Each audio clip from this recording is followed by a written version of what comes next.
दुनिया का सबसे पावरफुल नाइन्थ सर्कल ग्रैंड मेज होने के बावजूद फाइनल डीमन गॉड का सामना करते वक्त मैं खुद को बिल्कुल हेल्पलेस फील करता था। ऐसा इसलिए नहीं था कि मेरे पास स्ट्रेंथ की कमी थी, बल्कि इसलिए था क्योंकि मुझे वॉरियर के साथ हीरो कैंडिडेट के तौर पर चुना गया था, जिस पर डीमन गॉड को खत्म करने वाली होली पावर मैं अपनी मर्जी से उसी वॉरियर को दे देता हूँ। उस वक्त मुझे लगता है कि एक राइचस वॉरियर ही हमें जीत तक बेटर तरीके से लीड कर सकता है, लेकिन अब मुझे रियल में समझ आता है कि मैं पूरी तरह गलत था। हमारी साथ वाली जर्नी के दौरान मुझे धीरे धीरे पता चलता है कि इस वॉरियर के दिमाग में कुछ ना कुछ गड़बड़ जरूर है। वह सिर्फ अपने जस्टिस सेंस के हिसाब से एक्ट करता है, जिस पर जब भी कोई विलेन सामने आता है जिसे एक ही स्ट्राइक में खत्म किया जा सकता था, तब भी वह जिद में अपना ही रास्ता चुनता है, जिस पर यह जरूरत से ज्यादा अच्छा बनने वाला इंसान जानबूझकर उन्हें भागने देता है। वह मेरे सारे प्लान्स को पूरी तरह रिजेक्ट कर देता है और कहता है कि वह जीतने के लिए स्कीम्स और ट्रिक्स का इस्तेमाल नहीं करना चाहता। इसके बाद ऑनरेबल कॉम्बैट के नाम पर वह डीमंस का सीधा सामना करने पर अड़ा रहता है।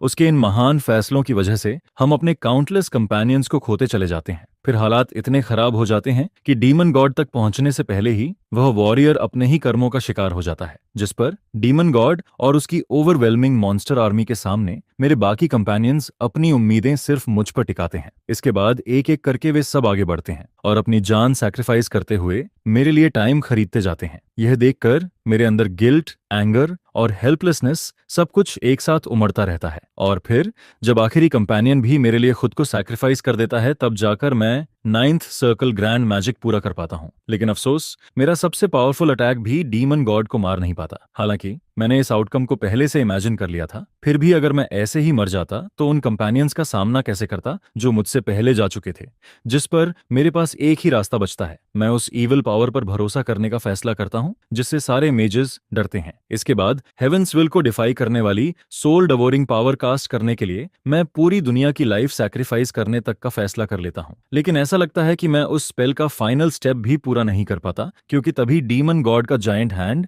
मेरे ऊपर क्रैश करता हुआ नीचे आ जाता है। उस आखिरी पल में भी मुझे सबसे ज्यादा रिग्रेट यही होता है कि मैं उस वॉरियर को अपने हाथों से मार नहीं पाया। और फिर जब मैं दोबारा अपनी आंखें खोलता हूँ, तब मैं खुद को 20 साल पुराने अपने घर में पाता हूँ। यह देखकर मेरे चेहरे पर अपने आप एक ग्रिन आ जाती है। वह लेजेंडरी रिग्रेशन मैजिक, जिसका कोई नोन फॉर्मूला नहीं था और जिसका सक्सेस रेट सिर्फ 1% माना जाता था, वह सच में काम कर गया था। लेकिन तभी मुझे अचानक एहसास होता है कि मेरे सिर पर बैंडेज क्यों बंधे हुए हैं, जिस पर बटर मुझे समझाते हुए कहता है, यंग मास्टर, क्या आपका दिमाग सच में हिल गया है? आप एलीन से एंगेजमेंट न तोड़ने की भीख मांगने गए थे और उल्टा पिटकर वापस आ गए। यह सुनते ही मेरे शेमफुल पास्ट की सारी मेमोरीज एकदम से वापस आ जाती हैं। आइलीन लिंडल ड्यूक्स फैमिली की यंग लेडी थी और मेरे 20 साल की उम्र तक मेरी फियांसे भी रही थी। वहीं मैं वॉलपर्गोस मार्किस फैमिली का बदनाम और यूजलेस यंग मास्टर माना जाता था। उस समय मेरी वीक और इनकॉम्पिटेंट पर्सनालिटी ईलीन को सबसे ज्यादा नफरत वाली चीज लगती थी। लेकिन अब मैं जानता हूं कि उसके एंगेजमेंट तोड़ने की एक और भी वजह थी, जिस पर बटर के कमरे से निकलने के बाद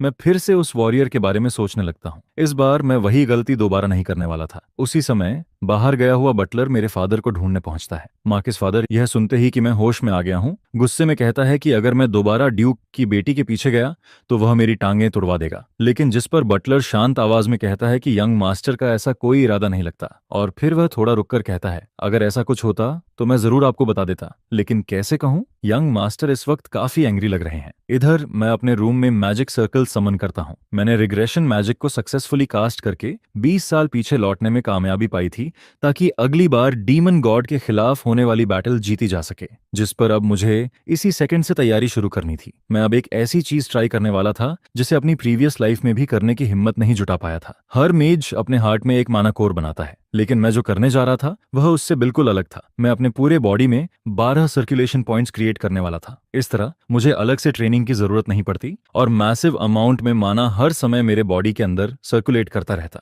जो आने वाला था उसका सामना करने के लिए यह करना बहुत जरूरी था, जिस पर रिस्क बहुत बड़ा होने के बावजूद मैं इसमें सफल हो जाता हूँ और चांस से मैं 4th सर्कल तक एडवांस भी कर लेता हूँ। यह मेरे लिए एक बड़ी शुरुआत थी। इसके बाद मैं मल्टीपल स्पेल्स कास्ट करने की कोशिश करता हूँ, लेकिन फिलहाल एक साथ सिर्फ सिर्फ 2 ही स्पेल संभाल पाता हूँ। अभी 4th सर्कल पर यह मेरी लिमिट थी। तभी अचानक फादर दरवाजा जोर से खोलते हुए अंदर आ जाते हैं।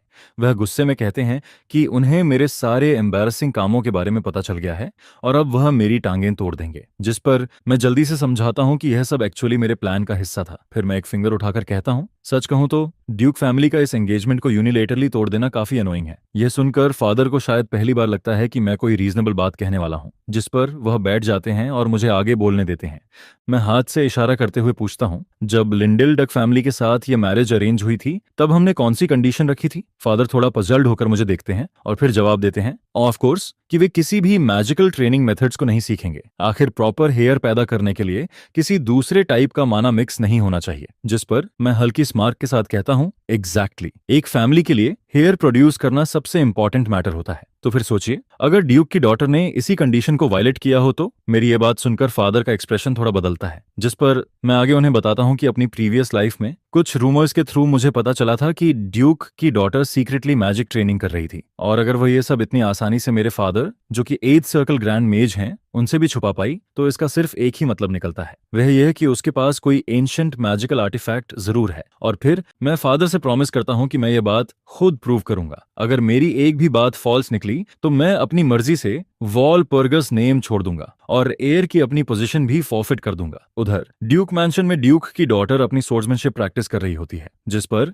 ड्यूक वरीड एक्सप्रेशन के साथ उसके पास आता है और पूछता है, उस दिन के बाद से मिकेल की तरफ से कोई रिएक्शन आया है क्या? आइलीन अपने फादर को रियश्योर करते हुए कहती है, वो फूल कुछ भी अनयूजुअल नोटिस नहीं करेगा। यह सुनकर ड्यूक थोड़ी राहत फील करता है। आखिर उसकी फैमिली मैजिक के लिए कितनी भी फेमस क्यों ना हो, वे उसकी डॉटर के पास मौजूद एंशिएंट मैजिकल आर्टिफैक्ट को आसानी से डिस्कवर नहीं कर सकते थे। इसके अलावा आज वे पालोफ काउंट्स फैमिली का स्वागत करने की तैयारी भी कर रहे होते हैं, जिस पर रायन पालोफ भी वहां आने वाला होता है। Ryan Pars of counts family का सोल हेयर होता है और साथ ही एक स्वॉर्ड प्रोडिजी भी माना जाता है, जिसे फ्यूचर का नेक्स्ट स्वॉर्ड सेंट कहा जाता है। एलीन को भी हमेशा यही लगता है कि उसी जैसे किसी इंसान के साथ ही वह ट्रूली मैच करती है और वही उसके लायक है। तभी एक नाइट आकर रिपोर्ट देता है, योर ग्रेस, एम्बेसी आ चुका है। यह सुनकर ड्यूक को पहले लगता है कि पालोफ फैमिली का एम्बेसी समय से पहले पहुंच गया है, लेकिन नाइट तुरंत कहता है, नहीं, यह वॉलपर्गस फैमिली का यंग मास्टर है। यह सुनते ही ड्यूक का दिल एक पल के लिए धक से रह जाता है, जिस पर वह तुरंत गार्ड से कहलवा देता है कि आज उनका पहले से एंगेजमेंट है, इसलिए वे किसी विजिटर से नहीं मिल सकते।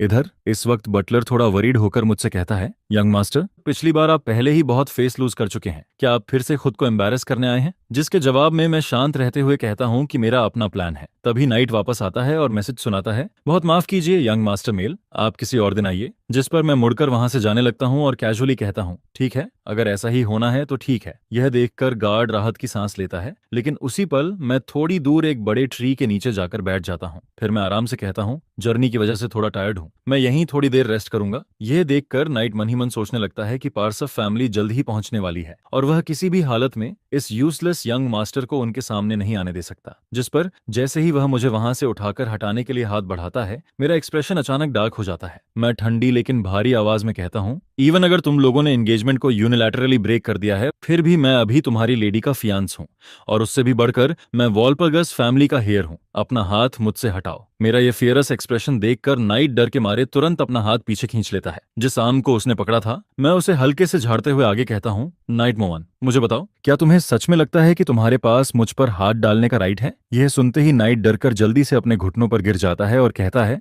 मैं ऐसी हिम्मत नहीं कर सकता। लेकिन अंदर ही अंदर वह शॉक में होता है। वह मन ही मन सोचता है, कुछ दिन पहले तक यह लड़का मेरे सामने ठीक से सांस लेने की भी हिम्मत नहीं करता था, और अब अचानक यह किसी बिल्कुल डिफरेंट पर्सन की तरह कैसे बिहेव कर रहा है। जिसके बाद अगले ही पल मैं फर्म आवाज में कहता हूँ, अगर तुम चाहते हो कि मैं यहाँ से जाऊं तो एलीन को अभी के अभी मेरे सामने भेजो। जब नाइट ये मैसेज जाकर एलीन तक पहुंचाता है तो वह कैजुअली जवाब देती है, ठीक है, तो मैं उससे मिल लेती हूँ। पिछली बार की तरह इस बार भी उसे भेज दूंगी। नाइट कुछ कहना चाहता है लेकिन फिर हेजिटेट कर जाता है। उधर ट्री के नीचे बैठा मैं मन ही मन सोच रहा होता हूँ, जिन दो फैमिलीज को मैं ढूंढ रहा था वे नेचुरली एक ही जगह गैदर हो चुकी हैं, और मैं पार्लो फैमिली के रायन से मिलने का इंतजार नहीं कर सकता। रीबर्थ से पहले वह मेरे पुराने अक्वेंटेंसेस में से एक था और मुझे जल्दी एक्ट करना होगा। तभी बटलर अचानक मुझसे पूछता है, यंग मास्टर, क्या आपने मार्किस की जानकारी के बिना सीक्रेटली कोई दूसरी टेक्निक्स प्रैक्टिस की हैं? अभी आपने जो पावर दिखाई वह किसी थर्ड सर्कल मैच की नहीं हो सकती। मैं मैज नहीं हूँ, लेकिन मार्क्वेस के साथ इतने साल सर्व करने से मेरी नज़र ट्रेंड हो चुकी है।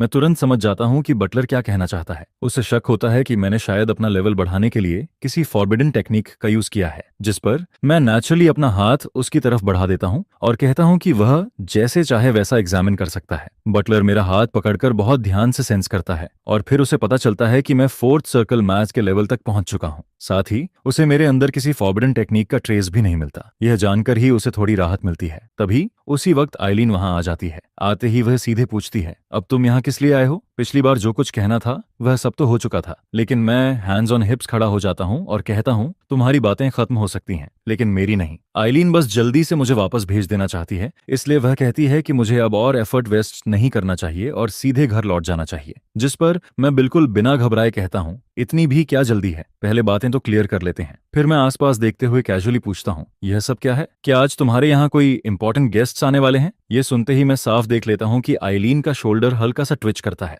और उसका एक्सप्रेशन भी थोड़ा अननेचुरल हो जाता है। यह देखकर मेरे चेहरे पर एक ऐसी स्माइल आ जाती है जैसे मेरी स्कीम सही डायरेक्शन में जा रही हो। रायन पासऑफ ऐसा इंसान होता है जिसे फैमिली पॉलिटिक्स या स्टेटस से कभी कोई खास मतलब नहीं रहता। उसका पूरा फोकस सिर्फ सोर्ड आर्ट्स पर रहता है। शायद उसे इस बात का बिल्कुल आइडिया भी नहीं होगा कि जिस फैमिली से वह आज मिलने आ रहा है वहां पहले क्या हो चुका है। लेकिन एक चीज बिल्कुल सर्टेन होती है, वह उन लोगों से बेहद नफरत करता है जो अपने प्रॉमिसेस तोड़ते हैं। अगर उसे यह पता चल गया कि उसकी पोटेंशियल फियांसी ने पहले की एंगेजमेंट को यूनिलैटरली तोड़ दिया था, तो वह इसे कभी टॉलरेट नहीं करेगा। खासकर इसलिए क्योंकि उसके अंदर जस्टिस सेंस हद से ज्यादा स्ट्रांग होता है। आइलीन को चुप देखकर मैं आगे कहना जारी रखता हूँ, तुम सही कहती हो, हमने एंगेजमेंट को म्यूचुअली ब्रेक करने पर अग्री किया था, लेकिन उस अग्रीमेंट की भी एक प्रेमिस थी और वह यह कि एंगेजमेंट में कोई प्रॉब्लम नहीं होनी चाहिए थी। इसके बाद मैं धीरे धीरे आइलीन के और करीब बढ़ता हूँ। इस पॉइंट पर मैं बस इतना कहता हूँ कि मैं ड्यूक मैंशन के अंदर जाकर एक कप टी पीना चाहता हूँ, लेकिन मास्टर की जरूरत से ज्यादा प्रोटेक्शन में लगे उस नाइट को यह बात पसंद नहीं आती और वह मुझे पुश करते हुए कहता है, इवन अगर आप वॉलपर्गस हेयर हैं तब भी आप इतने प्रिजम्पचुअस नहीं हो सकते। उसकी यह बात सुनकर मुझे गुस्से में हंसी आ जाती है, जिस पर मैं सीधा कहता हूँ, क्या लिंडेल फैमिली के सारे नाइट्स इतने बैड मैनर्ड होते हैं? यह सुनते ही आइलीन तुरंत नाइट को रुकने का ऑर्डर देती है।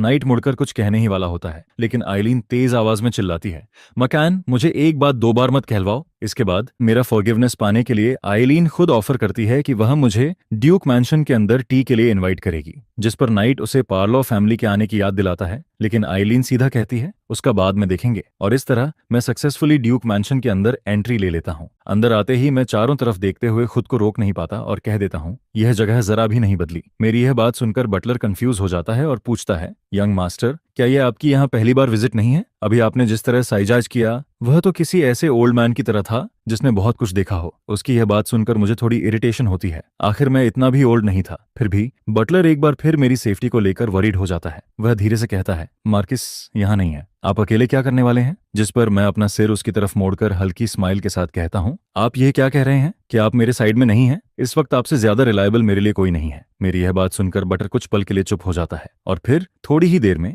मैं और एलीन एक रूम में अकेले रह जाते हैं। मेरे पहले वर्ड्स यही होते हैं, तुमने झूठ बोला, एंगेजमेंट के दौरान मैजिक प्रैक्टिस ना करने वाले अग्रीमेंट को तुमने तोड़ दिया। जिस पर आइलीन को पूरा यकीन होता है कि मैं बस एक्ट कर रहा हूँ। वह कहती है कि अगर मुझे डाउट है तो मैं खुद चेक कर सकता हूँ। यह बात मेरे लिए परफेक्टली सूट करती है, लेकिन ऑब्वियसली यहाँ चेक करने के लिए नहीं। जिस पर फेयरनेस के नाम पर मैं कहता हूँ, इस इंस्पेक्शन के लिए मैं चाहता हूँ कि तुम खुद को आने वाली पार्ल ऑफ काउंट्स फैमिली के सामने प्रूव करो। यह सुनकर आइलीन पहले सरप्राइज होती है और फिर गुस्से में कहती है कि मुझमें उससे ऐसी डिमांड करने का कोई राइट नहीं है, लेकिन उसे यह बिल्कुल भी इमेजिन नहीं होता कि मैं पहले से प्रिपेयर्ड हूँ। जिस पर मैं सीधे अपनी वॉल पेरूज फैमिली का सिंबल निकाल लेता हूँ। फिर उसे दिखाते हुए कहता हूँ, इसे होल्ड करने का मतलब है कि मैं अभी जो भी वर्ड बोल रहा हूँ वह वॉलपर्गस फैमिली की ऑफिशियल पोजीशन को रिप्रेजेंट करता है। उसी तरह तुम्हारे वर्ड्स की अकाउंटेबिलिटी भी तुम्हारी फैमिली पर आएगी। यह सुनते ही आइलीन हकलाने लगती है और फिर आगे बोलने की हिम्मत नहीं कर पाती। उसी वक्त डोर के बाहर खड़ा ड्यूक, जो अब तक हमारी सारी बातें चुपचाप सुन रहा होता है, खुद को और नहीं रोक पाता और डोर पुश करके अंदर आ जाता है। आते ही वह कहता है,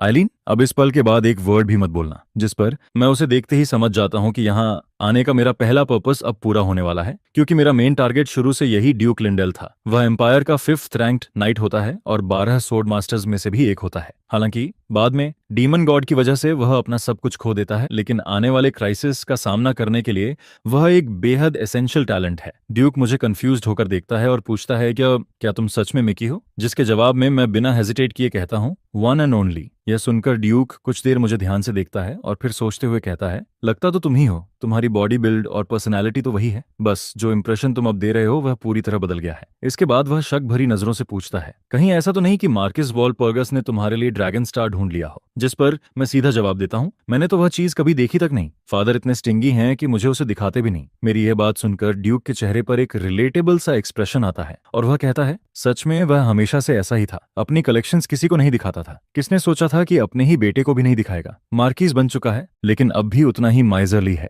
यह सुनकर मैं भी मौके का फायदा उठाते हुए वैसी ही बात करता हूँ जिस पर ड्यूक खुद को हंसने से रोक नहीं पाता। वह हंसते हुए कहता है, मुझे नहीं लगा था कि तुम लड़के मुझे इतने पसंद आओगे। ये देखकर मैं फील करता हूँ कि एटमॉस्फेयर अब काफी वार्म हो चुका है और अब मेन पॉइंट पर आने का सही समय है। जिस पर मैं सीधे पूछता हूँ, तो इस मैटर के बारे में आपकी ग्रेस क्या सोचती है? लेकिन अनएक्सपेक्टेडली यह ड्यूक काफी स्लाई निकलता है। वह मॉकिंग टोन में कहता है, हमने एंगेजमेंट ब्रेक करने की बात सिर्फ इसलिए उठाई थी क्योंकि तुम्हारा कैरेक्टर उस लेवल का नहीं था। इसके बाद वह इंसिस्ट करता है कि आइलीन ने कभी मैजिक ट्रेनिंग नहीं की और वह खुद एम्पायर के टॉप 5 नाइट्स में से एक है, तो अगर उसकी डॉटर मैजिक प्रैक्टिस कर रही होती तो उसे कैसे पता न चलता। उसकी यह बात सुनकर मैं मन ही मन समझ जाता हूँ कि वह झूठ बोल रहा है, क्योंकि रियल में ऐसा हो ही नहीं सकता कि उसे कुछ पता ना हो। एलीन शायद बस यूं ही मैजिक ट्रेनिंग मेथड्स को कंप्रहेंड कर गई हो, लेकिन उसके बाद ड्यूक ने साफ तौर पर यह वे किया था कि एक तरफ उसका good for nothing future son in law है और दूसरी तरफ उसकी डॉटर का सो टैलेंट। इन दोनों में से ज्यादा वैल्यूएबल क्या है, उसने वही चुना। जिस पर मैं यह भी नोटिस करता हूं कि वह काफी देर से ऑप्रेसिव ऑरा रिलीज कर रहा है। आम लोग ऐसी हैवी प्रेशर के नीचे ठीक से सोच भी नहीं पाते, लेकिन यह इंटिमिडेशन मुझ पर काम नहीं करने वाली थी। इस ओल्ड फॉक्स का सामना करते हुए मैं डिसाइड करता हूं कि अब अपने कार्ड्स पूरी तरह टेबल पर रख देने चाहिए। जिस पर मैं सीधा कहता हूं, कुछ समय पहले जब मैं आइलीन से मिलने गया था तब उसे परेशान करते हुए उससे एक छोटी सी मिस्टेक हो गई थी। वह बस एक ब्रीफ मोमेंट था, लेकिन मैंने उसकी नेक पर कुछ देखा था। उसने अपने नेक पर जो पहन रखा था उसके बारे में मुझे लगता है कि आपकी ग्रेस बहुत अच्छे से जानती है। यह सुनते ही ओल्ड फॉक्स जैसा काम ड्यूक थोड़ा फ्लस्टर्ड हो जाता है। फिर भी वह डिनाई करने की कोशिश करता है और कहता है, हो सकता है तुमने गलत देखा हो। लेकिन इस बार मैं उसे और वर्ड नहीं देता, जिस पर मैं बिना कुछ कहे उठकर जाने लगता हूँ। फिर डोर की तरफ बढ़ते हुए मैं कैजुअली बोलता हूँ, ओह राइट, मैंने सुना है कि रायन पार्कॉफ इस तरफ आ रहा है। वापस जाते हुए शायद रास्ते में उससे मुलाकात हो जाए। बस मेरी यह बात सुनते ही ड्यूक लिंडेल आखिर अपना कंपोजर खो देता है और जल्दी से मुझे रुकने के लिए आवाज देता है। जिस पर मैं पलटकर उससे पूछता हूँ, तो क्या अब आप मानने के लिए रेडी हैं? अब ड्यूक लिंडेल के पास प्रिटेंडिंग जारी रखने का कोई रास्ता नहीं बचता, लेकिन इसके बाद वह जो कहता है उसे सुनकर मैं भी एक पल के लिए शॉक हो जाता हूँ। वह कहता है, क्या हम प्रिटेंड नहीं कर सकते कि ये सब कभी हुआ ही नहीं? यह सुनते ही मुझे याद आता है कि यह ड्यूक अपनी थिक स्किन के लिए काफी फेमस था। मतलब इतनी बड़ी बात पकड़े जाने के बाद भी वह ऐसे बिहेव कर रहा था जैसे कुछ खास हुआ ही ना हो। फिर भी नेगोशिएशन के बाद आखिर मुझे वही मिलता है जो मैं चाहता था और मैं वहां से सेटिस्फाइड एक्सप्रेशन के साथ निकल आता हूँ। इधर मेरे जाने के बाद आइलीन नर्वस होकर अपनी फिस्ट क्लेंच करती है और कहती है कि वह समहाउ सारे कॉन्सिक्वेंसेस खुद बेयर कर लेगी। वह मानती है कि यह सब इसलिए हुआ क्योंकि वह केयरफुल नहीं थी और अगर वह सारा ब्लेम अपने ऊपर ले ले तो शायद बात रुक जाए। लेकिन ड्यूक उसे रोकते हुए कहता है कि यह सिर्फ उसका पर्सनल मैटर नहीं बल्कि पूरी फैमिली का मामला है और ऐसा बर्डन वह अकेले नहीं उठा सकती। इसके बाद वह खुद मान लेता है कि उसने आइलीन की मैजिक ट्रेनिंग अप्रूव की थी।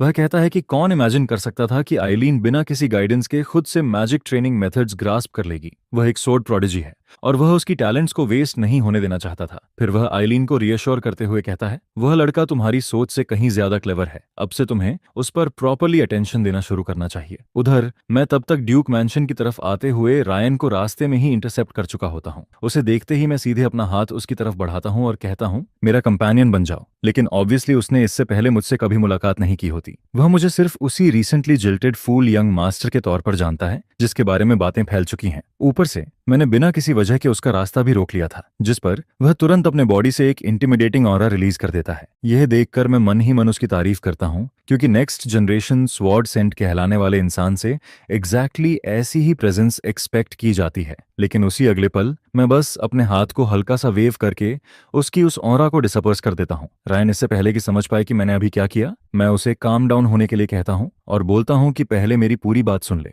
यह देखकर रायन काफी सरप्राइज हो जाता है। उसने सुन रखा था कि वॉलपर्गस का एयर एक फूल है, लेकिन इस वक्त उसके सामने खड़ा पर्सन उसे बिल्कुल अनफैथमेबल फील होता है। मैं रायन के डाउट्स को डिनाई नहीं करता, क्योंकि आखिर कभी मैं सच में वैसा ही था। लेकिन इस वक्त सबसे अर्जेंट मैटर यह था कि डीमन गॉड की आने वाली इन्वेजन के लिए प्रिपरेशन की जाए। जिस पर डीमन गॉड का नाम लेते ही मुझे फिर से वही बास्टर्ड वॉरियर याद आ जाता है और यह सोचते ही मेरे चेहरे पर अनकॉन्शियसली इंटेंस एंगर उभर आता है। मैं मन ही मन कहता हूँ मैं उसे कभी फॉरगिव नहीं करूंगा। मुझे इस हालत में देखकर रायन भी अनकॉन्शियसली एक स्टेप पीछे हट जाता है। तब मैं जल्दी से अपनी इमोशंस को एडजस्ट करता हूँ और उसे इशारे से बताता हूँ कि मेरे पास कहने के लिए एक बेहद इंपॉर्टेंट बात है। यह देखकर रायन सीरियस होकर सिर हिलाता है और फिर मुझे आगे बोलने देता है। मैं मन ही मन आह भरता हूँ कि वह बिल्कुल भी नहीं बदला है। उसकी वाइल्ड नेचर उसे ऊपर से मर्क्यूरियल दिखाती है, जिस पर लोगों को लगता है कि वह हर पल बदलने वाला इंसान है, लेकिन रियल में वह काफी स्टेडी होता है।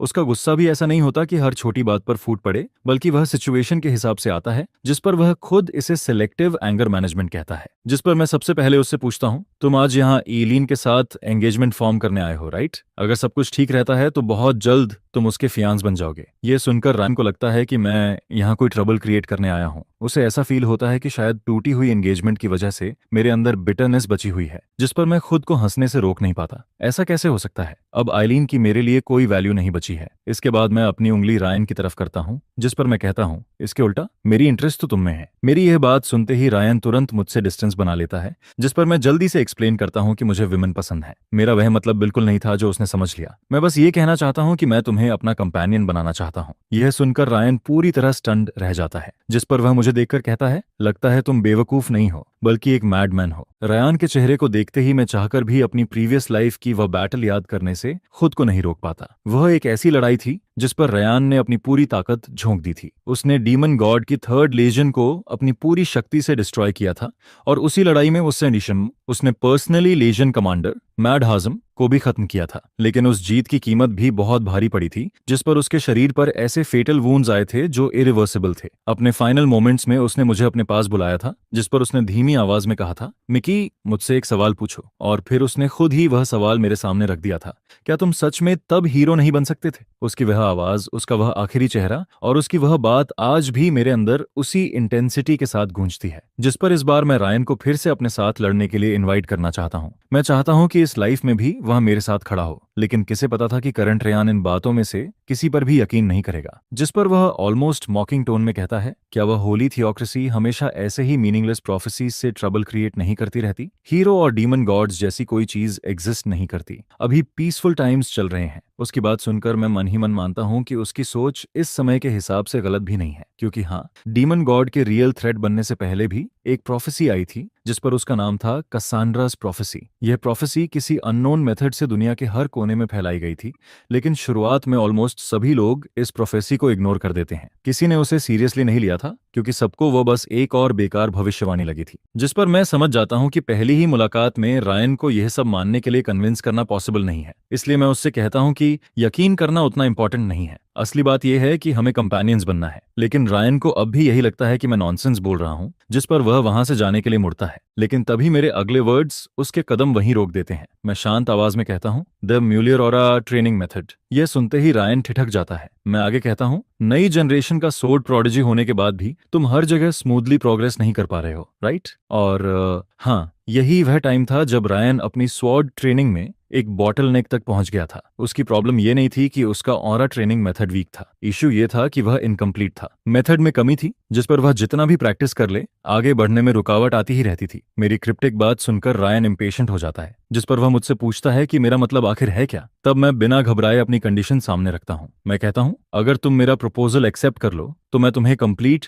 मोयर ओरा ट्रेनिंग मेथड बता दूंगा। लेकिन मेरी यह बात सुनकर भी रायन के चेहरे से साफ दिखता है कि वह अब भी यकीन नहीं करता। उसने बहुत मुश्किल से चांस के थ्रू मोयर की एक जर्नल पाई थी और वह भी इनकम्प्लीट थी, जिस पर मैं साफ कह देता हूं कि मोयर ओरा ट्रेनिंग मेथड के बाकी पार्ट सच में मेरे पास हैं और अगर उसे वह चाहिए तो उसे मेरा कंपेनियन बनने के लिए अग्री करना होगा। अब रायन के पास वहां रुकने के अलावा कोई चॉइस नहीं बचती, लेकिन उसके मन में एक और सवाल उठता है। वह पूछता है, तुम कहते हो कि तुम्हें फर्क नहीं पड़ता अगर मैं लिंडेल फैमिली के साथ मैरिज टाइज बना लूं, लेकिन इसका मतलब ये तो नहीं कि तुम्हारी फैमिली को भी फर्क नहीं पड़ेगा। उसका सवाल सुनकर मैं हल्का सा चकल करता हूं, जिस पर मैं कहता हूं, क्या तुम वॉलपगस फैमिली को थोड़ा अंडर एस्टिमेट नहीं कर रहे? मेरे कॉन्फिडेंट और थोड़ा एरोगेंट वर्ड्स सुनकर रायन के मन में पहली बार मेरे लिए अलग सा इंप्रेशन बनता है। उसे लगने लगता है कि यह आदमी समहाउ उसके टेस्ट के हिसाब से फिट बैठता है। जिस पर वह कहता है, तुम्हारे बारे में मेरा फर्स्ट इंप्रेशन बहुत टेरिबल था, लेकिन अब तुम इतने बुरे भी नहीं लगते। हालांकि यह कहने के बाद भी वह ब्लाइंडली ट्रस्ट करने को तैयार नहीं होता।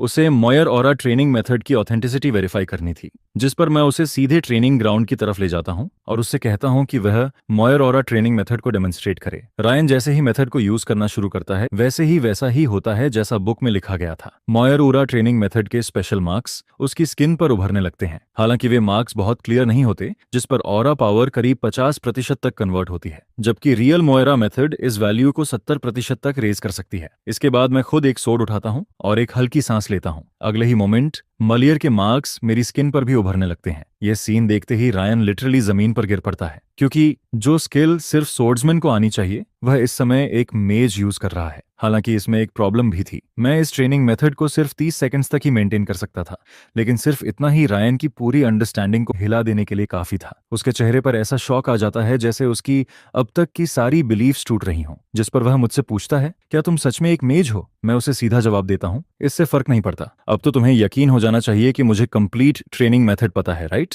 लेकिन अनफॉर्चुनेटली रायन इतना ज्यादा शॉक्ड होता है कि वह इस बात को कामली प्रोसेस ही नहीं कर पाता।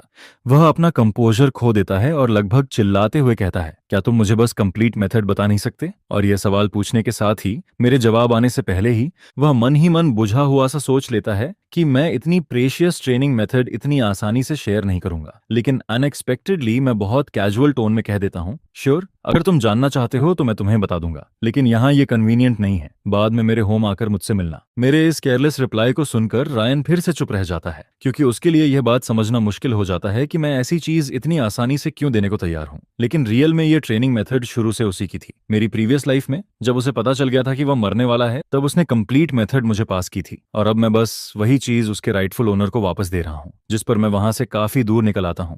लेकिन मेरे चले जाने के बाद भी रायन लंबे समय तक वहीं स्टन्ड खड़ा रहता है। उसके दिमाग में शायद अभी भी वही सीन घूम रहा होता है जहां एक मेज उसकी टेक्निक यूज कर रहा था, और उससे भी बढ़कर वह आदमी उसे उसकी अधूरी मेथड का पूरा फॉर्म देने की बात कर रहा था। फिर जैसे ही मैं ड्यूक की मैंशन से बाहर निकलने वाला होता हूं, मैं देखता हूं कि ड्यूक कुछ समय से वहीं मेरा इंतजार कर रहा होता है। उसे देखकर मैं मन ही मन यही सोचता हूं कि यह आदमी सच में एक ओल्ड फॉक्स है। बहुत पॉसिबल था कि उसने पूरा सीन देख लिया हो। लेकिन अनएक्सपेक्टेडली अगले ही मोमेंट ड्यूक मेरे सामने झुककर अपॉलॉजी देता है। वह कहता है कि उसकी फैमिली की तरफ से गलती हुई है और मैं जो भी कंपेंसेशन चाहूं वह उसे पूरा करेगा। उसकी यह बात सुनकर मैं भी इक्वली पोलाइट तरीके से उससे माफी मांगता हूं कि आज मेरा विजिट इतना सडन रहा। फिर मैं मिस आइलीन और यंग मास्टर रायन के लिए अच्छे आउटकम की विश करता हूं, जिस पर ड्यूक कुछ पल के लिए स्पीचलेस रह जाता है। मेरी रिएक्शन शायद उसकी एक्सपेक्टेशन से बिल्कुल अलग थी। वह खुद को रोक नहीं पाता और थोड़े सार्कास्टिक अंदाज में कहता है, मुझे ऐसा क्यों फील हो रहा है कि अब इस मैरिज में कोई होप नहीं बची है? जिस पर मैं हल्की स्माइल के साथ जवाब देता हूं, मैंने तो बस रायन को एक और चॉइस दी है। मेरी इस बात में सच्चाई भी होती है। रायन नेचुरली कॉशियस है। वह हमेशा यही सोचता आया था कि आइलीन ने एंगेजमेंट इसलिए तोड़ी क्योंकि मैं उसके लायक नहीं था, लेकिन इस बार उसने मेरी स्ट्रेंथ और कैरेक्टर दोनों अपनी आंखों से देखे हैं। अब वह यह रियलाइज करेगा कि रूमर्स पूरी तरह ट्रू नहीं थे। टूटी हुई एंगेजमेंट के पीछे कुछ और इश्यूज भी थे जिसे उसने अब तक कभी सीरियसली नहीं सोचा था। लेकिन ड्यूक के लिए अब यह सब मैटर नहीं करता, क्योंकि आज मेरे परफॉर्मेंस को देखने के बाद उसके माइंड में रायन से भी ज्यादा इंपॉर्टेंट कोई और आ चुका होता है, जिस पर वह बेसिकली यही समझने लगता है कि अब सवाल रायन का नहीं बल्कि कुछ और है। फिर उसके मन में एक ही बात घूमती है, क्या हम फिर से वॉलपर्गस फैमिली का ट्रस्ट वापस पा सकते हैं? और उसके इस सवाल के जवाब में मैं सिर्फ एक स्माइल के साथ उसे देखता हूं। बिल्कुल, हम उसे कभी भी वेलकम करते हैं, बस सामने वाले की सिंसेरिटी काफी होनी चाहिए। जिस पर मैं उसके सामने एक टेम्पटिंग कंडीशन रख देता हूं, अगर आइलीन की सोर्ड्समैनशिप को गाइड करने के लिए कोई एक्सीलेंट टीचर मिल जाए तो आप क्या करेंगे? यह सुनकर ड्यूक साफ तौर पर टेम्प्ट हो जाता है। आज वह सोर्ड्समैनशिप को लेकर मेरी एक्स्ट्रॉर्डनरी अंडरस्टैंडिंग अपनी आंखों से देख चुका होता है, जिस पर उसके माइंड में यही आता है कि मेरे पीछे जरूर कोई फॉर्मिडेबल सोर्ड इंस्ट्रक्टर है। और फिर मैं आगे जोड़ देता हूं, लेकिन यह सब हमारी फैमिली के रिकंसाइल होने के बाद ही होगा। मेरी यह बात सुनकर ड्यूक इस मैटर को सीरियसली कंसिडर करने लगता है। फिर वह मुझे देखकर कहता है, तुम काफी कनिंग हो बॉय। जैसे ही मैं होम पहुंचता हूं, फादर तुरंत मेरे बालों को प्रेज करते हुए रफल करता है, जिस पर वह कहता है, मेरे बेटे से यही उम्मीद थी। उस ओल्ड फॉक्स के ट्रैप को और कौन समझ सकता था? मैं उसे एक एग्जास्पिरेटेड लुक देता हूं, क्योंकि जाने से पहले तो वह ऐसा कुछ नहीं कह रहा था। जिस पर मैं उसे देखता हूं जैसे कहना चाहता हूं कि अभी तो आप कुछ और बोल रहे हैं। यह देखकर फादर जल्दी से टॉपिक को बिजनेस की तरफ मोड़ देता है। वह कहता है, तुम्हारे लौटने से पहले लिंडेल डक की फैमिली की तरफ से मैसेज आया है। उन्होंने कहा है कि वे पर्सनली विजिट करके अपोलोजाइज करना चाहते हैं। इसके बाद फादर हल्की स्मर्क के साथ आगे कहता है, लगता है वे इस मैटर को प्राइवेटली सेटल करना चाहते हैं और हमसे रिक्वेस्ट कर रहे हैं कि इसे पब्लिक न किया जाए। आखिर उनकी फैमिली शिवलरी की स्पिरिट को फॉलो करती है। अगर यह बात बाहर निकल गई तो यह उनके लिए बहुत बड़ा ब्लो होगा। फिर वह उसी स्मार्ट के साथ कहता है, हम इससे काफी प्रॉफिट ले सकते हैं। वैसे भी फादर को लिंडल फैमिली की एरोगेंस पहले से पसंद नहीं थी। वह लंबे टाइम से उनकी ऊंची एटीट्यूड वाली आदतों से इरिटेटेड रहता है, जिस पर अब उसे यह मौका किसी एडवांटेज की तरह दिखता है। फिर फादर मुझसे पूछता है कि ड्यूक और मेरे बीच क्या डिस्कशन हुआ। मैं शांत तरीके से कहता हूँ, कुछ स्पेशल नहीं, उन्होंने बस पूछा कि क्या वे वॉलपर्गस फैमिली का ट्रस्ट फिर से रीगेन कर सकते हैं। और मैंने कहा हाँ, जब तक वे इनफ सिंसेरिटी दिखाते हैं। मेरी हैंडलिंग सुनकर फादर क्लियरली सेटिस्फाइड हो जाता है। फिर वह कहता है, गुड, तुम्हारे अंदर जो भी रियल फीलिंग्स हों उन्हें सामने न दिखाना वाइज था। मैं तुरंत इसी अपॉर्चुनिटी को पकड़ लेता हूँ, जिस पर मैं फादर के सामने अपना प्रपोजल रख देता हूँ। मैं कहता हूँ, प्लीज इस मैटर की फुल रिस्पॉन्सिबिलिटी मुझे लेने दीजिए। फादर पहले थोड़ा हेजिटेट करता है। वह मुझे कुछ पल तक देखता रहता है, जैसे वह इस बात को तौल रहा हो कि मुझे यह रिस्पॉन्सिबिलिटी देनी चाहिए या नहीं। लेकिन फिर वह मेरी रिक्वेस्ट मान लेता है, क्योंकि इस पूरे मैटर में मेरा मेरिट साफ नजर आता है। अगर मैं न होता तो फैमिली अभी भी अंधेरे में ही रहती और किसी को असली सिचुएशन का पता तक न चलता। फिर जैसे ही मैं वहां से मुड़कर जाने लगता हूँ, फादर अचानक मुझे आवाज देकर रोकता है। उसकी आवाज इस बार पहले जैसी कैजुअल नहीं होती। वह कहता है, मिकी, आज तुमने बहुत अच्छा किया। मैं रुक जाता हूँ, जिस पर वह आगे कहता है, फादर बहुत प्लीज्ड है। उसकी यह बात सुनकर मैं कुछ नहीं कहता, लेकिन उसकी आवाज में जो फीलिंग होती है वह साफ सुनाई देती है। वह ऑलमोस्ट ऐसे कह रहा होता है जैसे जो बच्चा बचपन से कभी चीजों को समझता ही नहीं था, वह अब फाइनली ग्रो अप हो गया है। फिर फादर विंडो के पास जाकर खड़ा हो जाता है और उसके चेहरे पर फिर से वही प्राउड एक्सप्रेशन आ जाता है, जैसे वह मन ही मन सोच रहा हो कि दूसरों को कैसे बताया जाए कि उसने उस ओल्ड फॉक्स को भी आउट फॉक्स कर दिया। लेकिन उसी समय मेरा माइंड कहीं और चला जाता है। मैं कहीं ज्यादा इंपॉर्टेंट मैटर्स के बारे में सोचने लगता हूँ। मेरी प्रीवियस लाइफ में भी वॉलपर्गस एम्पायर की स्ट्रॉन्गेस्ट मेज फैमिली थी। उनकी पावर, उनका स्टेटस और उनका इन्फ्लुएंस किसी से छुपा नहीं था, लेकिन फिर भी उनकी रेपुटेशन एक ही रात में रूइन हो गई थी। इतनी स्टेबल और पावरफुल फैमिली का इस तरह गिर जाना किसी बाहरी फोर्स का काम नहीं लग सकता था। ऐसी फैमिली के कोलैप्स होने की सिर्फ एक ही वजह हो सकती थी, इंटरनल स्ट्राइफ। फैमिली के अंदर के वासलस रोज हायर पोजीशंस पाने के लिए आर्ग्यू करते रहते थे। हर कोई ऊपर उठना चाहता था और हर कोई दूसरे को नीचे धकेलने में लगा रहता था। उसी केओस में मुझे भी उनके द्वारा यूज किया गया था, जिस पर इनडायरेक्टली फैमिली का डिक्लाइन और भी तेज हो गया था। और इस सबका सबसे बड़ा इंस्टिगेटर था विकाउंट नोस्ट्रा। यह नाम आते ही मेरे अंदर पुरानी मेमोरीज फिर से मूव करने लगती हैं, जिस पर मैं अपने पीछे खड़े बटलर को आवाज देता हूँ। मैं उससे कहता हूँ, क्या आप विकाउंट नोस्ट्रा को मेरे पास बुला सकते हैं? शायद वह मेरे बुलाने का ही इंतजार कर रहा होगा। असल में मेरी प्रीवियस लाइफ में यह आदमी सिर्फ फैमिली स्ट्राइफ को इंसाइट नहीं करता था, बल्कि उसने मुझे अनऑर्थोडॉक्स ट्रेनिंग मेथड्स भी सिखाई थी, ताकि मैं जल्द से जल्द थर्ड सर्कल तक पहुंच सकूं। ऊपर से वह सब मेथड्स यूजफुल लगती थीं, लेकिन रियल में उसी की वजह से हाई टैलेंट होने के बावजूद मैं एक बॉटलनेक पर अटक गया था। आखिरकार मेरे पास कोई चॉइस नहीं बची थी और मुझे अपनी ओरिजिनल पावर को छोड़कर सारे मैजिक सर्कल्स को फिर से रीट्रेन करना पड़ा था। ये प्रोसेस आसान नहीं था, इसमें टाइम भी लगा, पेन भी हुआ और बहुत कुछ लूज भी करना पड़ा। लेकिन उससे भी बड़ी प्रॉब्लम यह थी कि नोस्ट्रा फादर का वंस कॉमरेड इन आर्म्स रह चुका था, जिस पर इवन एंड तक फादर उससे प्रॉपर्ली डील नहीं कर पाया। आखिर में बात यहां तक पहुंचती है कि वही आदमी फैमिली को डीमन गॉड के सामने सबमिट करने की तरफ ले जाता है। और इस लाइफ में मैं ऐसी चीजें दोबारा होने नहीं दूंगा, लेकिन मैं अपने चेहरे पर इनमें से कुछ भी शो नहीं होने देता। बाहर से मैं पूरी तरह काम बना रहता हूँ। फिर नोस्ट्रा के सामने मैं सीधा कहता हूँ, आप मेरे टीचर बनने से पहले मेरे पास एक प्रपोजल है। चलिए इक्वल कंडीशंस पर एक डुएल करते हैं। मुझे आपसे सीखने में कोई प्रॉब्लम नहीं है। सवाल सिर्फ इतना है कि क्या आप मुझे सिखाने के क्वालिफाइड हैं भी या नहीं। मेरी ये बात सुनकर नोस्ट्रा पजल्ड हो जाता है। फिर वह कहता है, क्या उस दिन मैंने तुम्हें थर्ड मोनर फॉर्म करने में हेल्प नहीं की थी? क्या वह इनफ नहीं था? मैं बिना पीछे हटे जवाब देता हूँ, वो बिल्कुल इनफ नहीं था। मैं चाहता हूँ कि आप अपनी वर्थ प्रूव करें। इसके बाद मैं वॉलपर्गस के नाम पर एक डिक्लेरेशन करता हूँ। मैं कहता हूँ, अगर आप जीत गए तो मैं आपका डिसाइपल बन जाऊंगा, अदरवाइज आप मेरे डिसाइपल बनेंगे। मेरी यह बात सुनते ही बिना ज्यादा सोचे नोस्ट्रा तुरंत अग्री कर देता है। बाहर से वह काम दिखता है, लेकिन अंदर ही अंदर वह ऑलरेडी खुश हो रहा होता है, क्योंकि उसके हिसाब से इक्वल लेवल पर फाइट करना शायद सुनने में उसे डिसएडवांटेजेस लगे, लेकिन 7th सर्कल और 4th सर्कल के बीच का गैप इतना एनॉर्मस था कि उसके लिए रिजल्ट ऑलमोस्ट तय था। मेरे वहां से निकलने के बाद वह अपनी एम्बिशन को ऑलमोस्ट कंप्लीटली एक्सपोज कर देता है। उसे अच्छी तरह पता था कि फैमिली हेड बनना उसके लिए इम्पॉसिबल है, लेकिन उसकी नजर एक ऐसी पोजीशन पर थी जिसे शायद फैमिली हेड भी डायरेक्टली टच नहीं कर सकता था। और अब उसे लग रहा था कि वह अपॉर्चुनिटी उसके सामने खुद चलकर आ गई है, जिस पर वह अपने मन में ऑलमोस्ट सेलिब्रेट करने लगता है। लेकिन उसे यह बिल्कुल पता नहीं होता कि वह ऑलरेडी उस ट्रैप के अंदर कदम रख चुका है, जिसे मैंने बहुत केयरफुली ले किया था। जल्द ही बटलर हांफता हुआ मेरे रूम तक आता है। उसे मेरे प्लान्ड ड्यूअल के बारे में पता चल चुका होता है, और यह भी ऑब्वियस था कि यह न्यूज नोस्त्रा ने ही स्प्रेड की थी। उसने ये बात इतनी जल्दी फैलाई कि साफ लगता है उसे डर है कि कहीं मैं बैकआउट न कर जाऊं। मैं काम वॉइस में बटलर से कहता हूं कि वह पहले शांत हो जाए, लेकिन बटलर के लिए काम रहना पॉसिबल नहीं होता। वह ऑलमोस्ट घबरा कर कहता है, मैंने सुना है अगर आप हार गए तो आपको उसका डिसाइपल बनना पड़ेगा, इससे तो उसकी पावर और बढ़ जाएगी। मैं उसकी बात को डिनाई नहीं करता, बल्कि मैं उसे सीधा देखता हूं और पूछता हूं, लेकिन आपको इतना श्योर क्यों है कि मैं हारूंगा? मेरे अंदर उस पास्ट लाइफ की मेमोरी अब भी क्लियर रहती है जहां नोस्ट्रा डीमन गॉड के फॉलोअर्स के सामने सबमिट कर गया था, और मैं जानता हूं कि उसे ट्रैप में खींचने के लिए मुझे यह सब करना ही होगा। फिर मैं बटलर से सीरियस टोन में पूछता हूं, क्या आपको पता है कि नोस्ट्रा अपनी एरोगेंस के बावजूद फैमिली में अब तक बना कैसे हुआ है?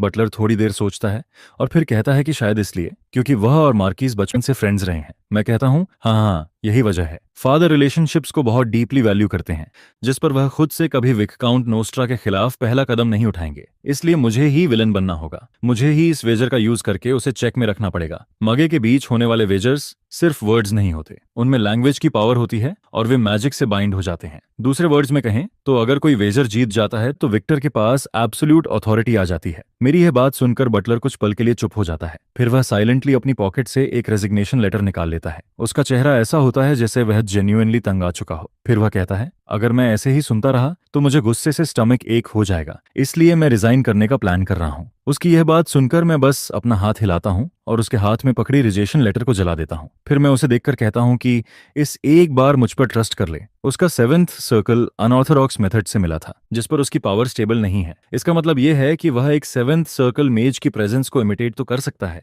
लेकिन एक्चुअल कॉम्बैट में वह अपने इक्वल लेवल के मेज के अगेंस्ट जीत नहीं सकता। अनएक्सपेक्टेडली यह सुनते ही बटलर फिर से अपनी पॉकेट्स टटोलने लगता है, जिस पर मैं उससे कहता हूँ वह चाहे 100 लेटर्स भी निकाल ले, फिर भी मैं उसका रेजिग्नेशन एक्सेप्ट नहीं करूंगा। इसके बाद मैं फिर से फादर के पास जाता हूँ, क्योंकि मैं चाहता था कि वह इस मैच के विटनेस बने। जैसा मैंने एक्सपेक्ट किया था, फादर भी गुस्से में होते हैं और आते ही कहते हैं कि वह मेरी एक टांग तोड़ देंगे, जिस पर मैं फादर से कहता हूँ, फ्रैंकली मेरा लूज करने का कोई प्लान नहीं है। बेट तो जीतने के लिए लगाई जाती है, राइट? मैं ये ड्यूअल जीतना चाहता हूँ और नोस्त्रा को अपना डिसाइपल बनाना चाहता हूँ। मैंने सोचा था कि शायद मेरी ये बात फादर को थोड़ा मूव करेगी, लेकिन अनएक्सपेक्टेडली फादर एक स्टिक निकाल लेते हैं और उनके चेहरे से साफ लग रहा होता है कि वह अपने रिबेलियस बेटे की टांग तोड़ने के लिए फुली डिटरमिन्ड है, जिस पर मुझे फादर को कंटिन्यू करके कन्विंस करना पड़ता है। मैं कहता हूँ, विकाउंट नोस्त्रा हमारी फैमिली का वैसल है, राइट? तो फिर फैमिली एयर होने के नाते अगर मैं एक फैमिली वैसल को डिसिप्लिन करना चाहूं तो इसमें गलत क्या है? लेकिन फादर के हाथ की स्टिक अब आवाज करने लगती है, जिस पर वह मुझे घूरते हुए कहते हैं, क्या तुमने ये सोचा भी है कि अगर तुम हार गए तो क्या होगा, या फिर मैं तुम्हारे साथ क्या करूंगा? आखिरकार फैमिली की पीस के लिए मुझे फादर से एक प्रॉमिस करना पड़ता है। मैं कहता हूँ,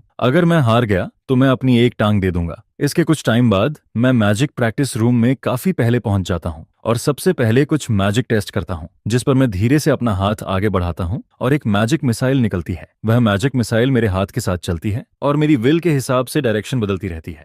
हालांकि ये सिर्फ फर्स्ट सर्कल स्पेल थी, लेकिन उसकी वीकनेस प्रिसिजन की कमी होती है, और मेरे जैसे इंसान के लिए जो उसकी डायरेक्शन को फ्रीली चेंज कर सकता है, उसकी पावर 5th सर्कल स्पेल के बराबर तक पहुंच सकती है। फिर मैं धीरे से कहता हूं, एक्सप्लोड। अगले ही मोमेंट वह मैजिक मिसाइल मेरे सिर के ठीक ऊपर एक्सप्लोड कर जाती है। लेकिन यह सिर्फ एक टेस्ट था। मुझे जो करना था वह इससे बहुत आगे की चीज थी। जल्द ही विकाउंट नॉस्टर भी वहां पहुंच जाता है और उसके थोड़ी देर बाद मार्क्विस भी आ जाते हैं।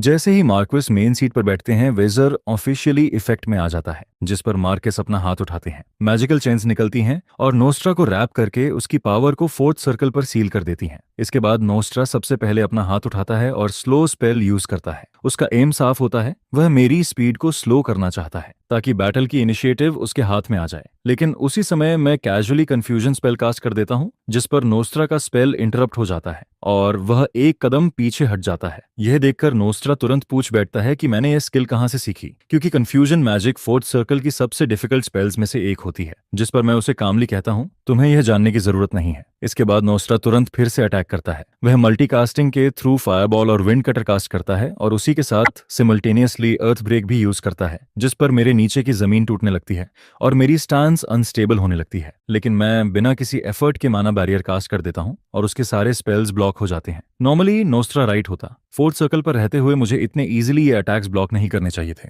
लेकिन मैजिक स्वॉर्ड्समैनशिप की तरफ फेयर डिसिप्लिन नहीं होती। स्वॉर्ड्समैनशिप में गैप फिजिकल एबिलिटी और स्पिरिचुअल पावर पर डिपेंड करता है, लेकिन मैजिक में सब कुछ माइंड पर डिपेंड करता है, कैलकुलेशन पर डिपेंड करता है। जिसे कैलकुलेट करना आता है उसके लिए इम्पॉसिबल भी पॉसिबल बनता जाता है। यही सोचते हुए मैं वही मैजिक मिसाइल कास्ट करता हूं जिसे मैंने थोड़ी देर पहले टेस्ट किया था, लेकिन इस बार वह टेस्ट की तरह सिंगल लॉन्च नहीं होती, इस बार मल्टीपल लॉन्चेस होती हैं। अगले ही instant countless magic missiles Nostra की तरफ रश करने लगती हैं। नोस्ट्रा, जो एक 7th सर्कल मेज रह चुका है, तुरंत समझ जाता है कि इन मिसाइल्स के अंदर कितनी टेक्निक्स मिक्स हैं। Free control, multicasting, multiple explosions और डजन्स ऑफ अदर टेक्निक्स एक साथ उसमें मिक्स्ड होती हैं। जिस पर सवाल यही उठता है, क्या ये कुछ ऐसा था जो एक 4th सर्कल मेज कर सकता था? अब नोस्ट्रा के पास डेस्परेटली शील्ड कास्ट करके डिफेंड करने के अलावा कोई ऑप्शन नहीं बचता। लेकिन मेरे सेकंड एक्सप्लोजन के नीचे उसका शील्ड इंस्टेंटली शैटर हो जाता है। एनरेज्ड होकर विकाउंट मुझसे पूछता है कि मैंने आखिर कौन से मेथड्स यूज किए हैं। वह कहता है, ये टेक्निक्स मेरे लेवल का कोई इंसान यूज नहीं कर सकता, तुमने जरूर कोई फॉरबिडन डार्क आर्ट्स यूज की हैं। उसकी ये बात सुनते ही मेरा फिस्ट गुस्से में पीछे के पिलर पर जा लगता है, जिस पर मैं सख्त आवाज में कहता हूँ,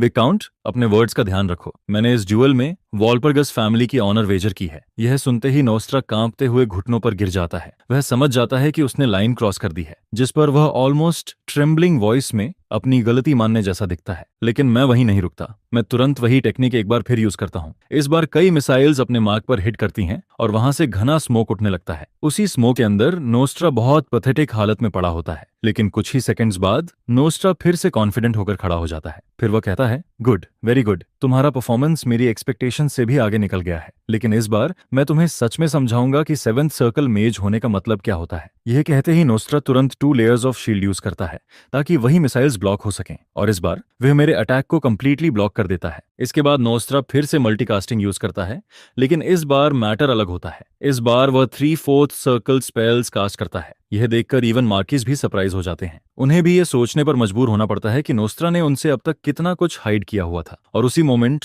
उन्हें इस मैच का आउटकम भी ऑलमोस्ट साफ दिखने लगता है। इस बार नॉर्मल सेंस में मेरे लिए नोस्ट्रा के अटैक को ब्लॉक करना पॉसिबल नहीं होना चाहिए था, लेकिन जैसे ही स्पेल मेरे पास उड़कर आता है, मैं कैजुअली उस फायरबॉल को अपने हाथ में पकड़ लेता हूँ। फिर मेरा फिस्ट धीरे से बंद होता है और मैं उस मैजिक को डिस्पेल कर देता हूँ, जिस पर मैं कहता हूँ, मान लो यही मेजेस के बीच टैलेंट का गैप है। और अगले ही मोमेंट मेरे चारों तरफ hundreds of magic missiles appear होने लगती हैं, और फिर इंस्टेंट ही वे सब विकाउंट की तरफ शूट करने लगती हैं। मुझे याद है, किसी ने कभी कहा था, आर्ट इज एन एक्सप्लोजन। यह देखकर विकाउंट नोस्ट्रा सरेंडर करने ही वाला होता है, लेकिन उसी पल मेरा फिस्ट स्लेज हैमर की तरह आगे शूट करता है और उसके मुंह को बंद कर देता है। मेरी प्रीवियस लाइफ में मैंने मरने से पहले उन चीजों की एक विश लिस्ट बनाई थी जो मैं डेथ से पहले करना चाहता था, और उस लिस्ट में एक विश ये भी थी कि मैं इस ट्रेटर को अपने हाथों से एग्जीक्यूट करूं, जिस पर अब जब वह मेरे सामने था और मैं उसके ऊपर लगातार टूट रहा था, मेरे अंदर की इमोशंस कंट्रोल में नहीं रहती। अगर मैं ऐसे ही कंटिन्यू करता तो नोस्ट्रा शायद सच में किक द बकेट कर देता। यह देखकर डरे हुए मार्किस जल्दी से अपनी सीट से नीचे उतरते हैं ताकि मेरे फिनिशिंग ब्लो को रोक सकें।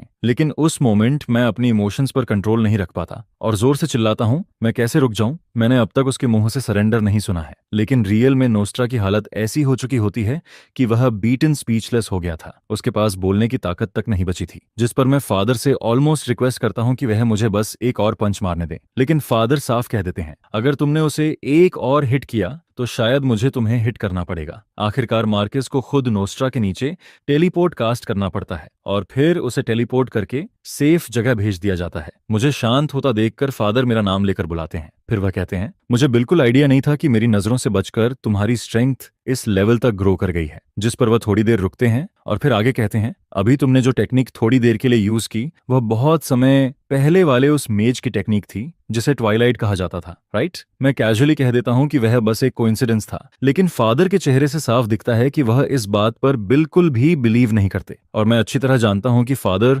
असल में क्या कहना चाहते हैं। बहुत समय पहले एक अपोस्टल मेज हुआ करता था। वह एक ट्रैजिक कैरेक्टर था जिसे दूसरे मेजेस ने ऑस्ट्रासाइज कर दिया था, और फिर वह चुपचाप इस दुनिया से गायब हो गया। उसकी एग्जिस्टेंस, उसकी नॉलेज और उसके मेथड्स सब कुछ जैसे धीरे धीरे दुनिया की यादों से भी मिटता चला गया। जिस पर अब फादर का इस टेक्निक को पहचान लेना अपने आप में बहुत कुछ बता देता है। आखिरकार मुझे फादर से फ्रैंकली कहना पड़ता है, क्या आपको नहीं लगता कि आपने पहले मुझे काफी अंडर एस्टिमेट किया था? यह सुनकर फादर कुछ देर सोचते हैं, जिस पर वह धीरे से कहते हैं, सच है, क्योंकि अगर कोई अपोस्टल भी उस टेक्निक को परफेक्टली वर्क करवाना चाहे तो उसके यूजर के पास अनप्रेसिडेंटेड मैजिकल टैलेंट होना चाहिए। इसके बाद फादर मुझे बहुत ध्यान से देखते हैं। उनकी नजरें इस बार सिर्फ एक पिता की नहीं बल्कि एक एक्सपीरियंस्ड मैज की होती हैं। फिर वह मुझसे पूछते हैं, तो इस डुएल के थ्रू तुम मुझे एग्जैक्टली क्या एक्सप्रेस करना चाहते थे? मैं समझ जाता हूं कि फादर ने वह सब देख लिया है जो मैं छुपाना चाहता था।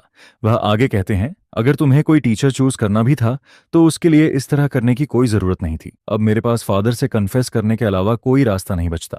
मुझे उन्हें बताना पड़ता है कि मैं इम्पल्स में एक्ट नहीं कर रहा था। जिस पर मैं कहता हूं, फादर, आपने अपनी फ्रेंडशिप की वजह से कभी विकाउंट नोस्ट्रा को अबैंडन करने के बारे में सोचा ही नहीं, राइट? लेकिन उसकी बढ़ती हुई एम्बिशन को किसी न किसी के द्वारा कंट्रोल किया जाना जरूरी है, इसलिए अब से विकाउंट से जुड़ी हर चीज को मैं कंट्रोल करूंगा। उसी समय दूसरी तरफ नोस्ट्रा अपने रूम में ऑलमोस्ट पागल होने की हालत में बैठा होता है। वह एक मियर फोर्थ सर्कल यंगस्टर से हार चुका होता है, और सबसे बड़ी बात यह थी कि मरिस वाइल्पर्गस ने पूरा ड्यूएल अपनी आंखों से देखा था। अब वह किसी भी तरह इस रिजल्ट को ओवरटर्न नहीं कर सकता था। जब नोस्ट्रा ऑलमोस्ट अपनी समझ खोने की हालत में पहुंच जाता है, तभी मैं उसके सामने अपीयर होता हूं। मैं उसे देखकर कहता हूं, इसमें परेशान होने वाली क्या बात है? अगर तुम्हारी स्किल्स इंफीरियर हैं तो तुम्हें उसका कॉन्सिक्वेंस फेस करना ही पड़ेगा। लेकिन इसके बावजूद नोस्ट्रा के अंदर अभी भी होप की एक हल्की सी चमक बाकी होती है। वह सोचता है कि शायद यह फॉर्मली यूजलेस यंग मास्टर उसके साथ वेजर इसलिए करना चाहता था क्योंकि वह उसकी एबिलिटीज को वैल्यू करता है और उसकी असिस्टेंस चाहता है। शायद वह ये सब अपने आप को प्रूव करने के लिए कर रहा हो। यह सोचते ही नोस्ट्रा अपने पोस्चर को भी सीधा कर लेता है, जैसे उसके अंदर फिर से कॉन्फिडेंस लौट रहा हो। फिर वह ऑलमोस्ट ऐसे बिहेव करता है जैसे उसे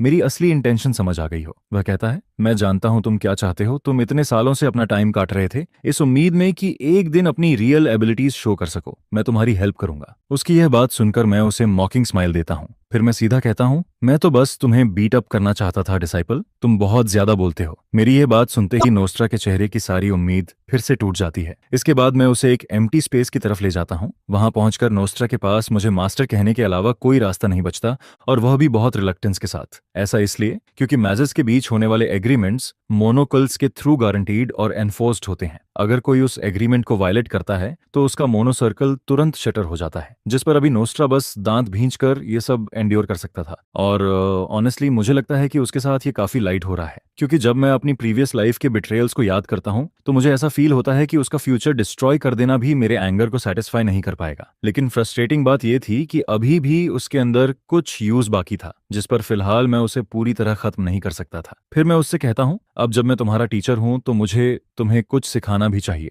लेकिन नोस्ट्रा को नहीं लगता कि मैं उसे कुछ भी सिखा सकता हूं। उसकी सोच यही होती है कि मेरी पावर उससे लोअर है तो मैं उसे क्या नॉलेज दूंगा। जिस पर मैं बिना कुछ एक्सप्लेन किए बस अपनी फिंगर से उसके हार्ट के पास हल्का सा पोक ताकी करता हूं। अगले ही मोमेंट नोस्ट्रा दर्द से जमीन पर लौटने लगता है। यह देखकर साफ समझ आता है कि प्रॉब्लम कितनी डीप है। नॉर्मली कोई भी व्यक्ति ट्रांसेंडेंस एक्सपीरियंस किए बिना सर्कल फॉर्म नहीं कर सकता, लेकिन मार्किस को कैचअप करने के लिए नोस्ट्रा ने अपोस्टल टेक्निक यूज की थी और उस एनलाइटनमेंट प्रोसेस को स्किप कर दिया था, जिस पर वह 7th सर्कल की पावर तक तो पहुंच गया, लेकिन उसकी कीमत बहुत टेरिबल थी। यह बात पिछली फाइट से भी साफ थी।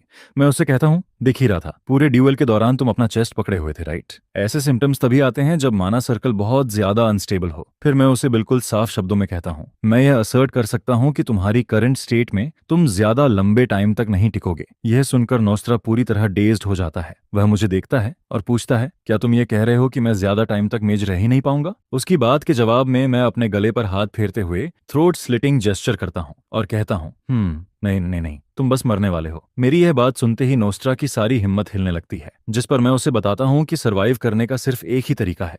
मैं उससे कहता हूं कि जो पावर उसने इम्प्रॉपर मीन्स से गेन की है उसे मुझे एब्जॉर्ब करने देना होगा। इस तरह उसका कोलैप्सिंग माना सर्कल फिर से रिफॉर्म हो सकता है। लेकिन इसके बावजूद नोस्ट्रा स्ट्रांगली प्रोटेस्ट करता है, क्योंकि 7th सर्कल तक पहुंचने के लिए उसने बहुत मेहनत की थी और वह इतनी आसानी से उसे छोड़ना नहीं चाहता। जिस पर मैं उससे कहता हूं, तुम गलत हो। तुम्हारे बॉडी में जो गैदर हुआ है वह माना सर्कल नहीं है, वह ऐसी चीज है जो किसी भी मोमेंट तुम्हें किल कर सकती है। और यही रियल ट्रूथ था। मेरी प्रीवियस लाइफ में भी यही आदमी अपोस्टल टेक्निक से बने माना सर्कल के द्वारा धीरे धीरे कंज्यूम होता गया था और आखिर में डीमन गॉड की टेम्पटेशन का रेजिस्ट नहीं कर पाया था। मैं उसे आगे कहता हूं, तुम अपोस्टल टेक्निक के थ्रू सिर्फ इसलिए बेयरली 7th सर्कल तक पहुंचे क्योंकि तुम्हें मेरे फादर से इन्फीरियोरिटी फील होती थी। तुम्हारी ये अचीवमेंट हॉलो है, मीनिंगलेस है। क्या तुम्हें लगता है कि फादर को तुम्हारी इस इम्पेशंस के बारे में पता नहीं था? जैसे ही मैं मार्केस का मेंशन करता हूँ, नोस्ट्रा के एक्सप्रेशन में पहली बार रियल इमोशन दिखता है। वह लगभग टूटती हुई आवाज में पूछता है, आपका मतलब है कि हिज एक्सेलेंसी द मार्केस को यह सब पता था? मैं सीधा जवाब देता हूँ, दैट्स राइट, फादर को सब कुछ पता था। अब तुम्हें समझ जाना चाहिए कि मैं क्या कहना चाहता हूँ। अब तुम्हें यह भी समझ आ जाना चाहिए कि इस फैमिली को कंट्रोल करने के लिए मुझे यूज करने की कोशिश कितनी रिडिकुलस थी। यहाँ आकर नोस्ट्रा के अंदर फाइनली रिमॉर्स दिखना शुरू होता है। उसे समझ आने लगता है कि मार्की ने उसे एक्सपोज इसलिए नहीं किया क्योंकि वह सच में उसे अपना फ्रेंड मानते थे, जबकि वह अंदर ही अंदर फैमिली पर डिजाइन रखता रहा। आखिरकार नोस्ट्रा मेरा प्रपोजल एक्सेप्ट कर लेता है, जिस पर मेरी ऑपरेशन के बाद मेरी पावर 5th सर्कल तक पहुंच जाती है और नोस्ट्रा की पावर भी घटकर 5th सर्कल रह जाती है। लेकिन इसके बावजूद रिलैक्स करने की कोई रूम नहीं होती, क्योंकि प्रोफेसी की टाइमलाइन के हिसाब से डीमन गॉड का रिवाइवल 7 ईयर्स बाद होना चाहिए। उस समय भी ह्यूमंस ने उस प्रोफेसी को इग्नोर कर दिया था और उसका रिजल्ट ट्रैजिक निकला था। डीमन गॉड की आर्मी फुल स्ट्रेंथ में भी नहीं आई थी, फिर भी कोई उन्हें हैंडल नहीं कर पाया था। हालत तब जाकर बदलती है जब डीमन गॉड एम्पायर के 7th knight Calbian the iron wall को सिर्फ 1 पंच में मार देता है। उसी मोमेंट लोगों को सिचुएशन की ग्रेविटी समझ आती है, लेकिन तब तक बहुत देर हो चुकी होती है। और फिर जब डीमन गॉड एम्पायर के आधे हिस्से पर कब्जा कर चुका होता है, तब टेम्पल जल्दी से वॉरियर सिलेक्ट करता है ताकि demon God subjugation army form की जा सके। हाँ, वही सब्जुगेशन स्क्वाड जिसमें मैं था, आर्गो, और वह प्रॉफिट कसांड्रा जिसकी बात पर किसी ने बिलीव नहीं किया था।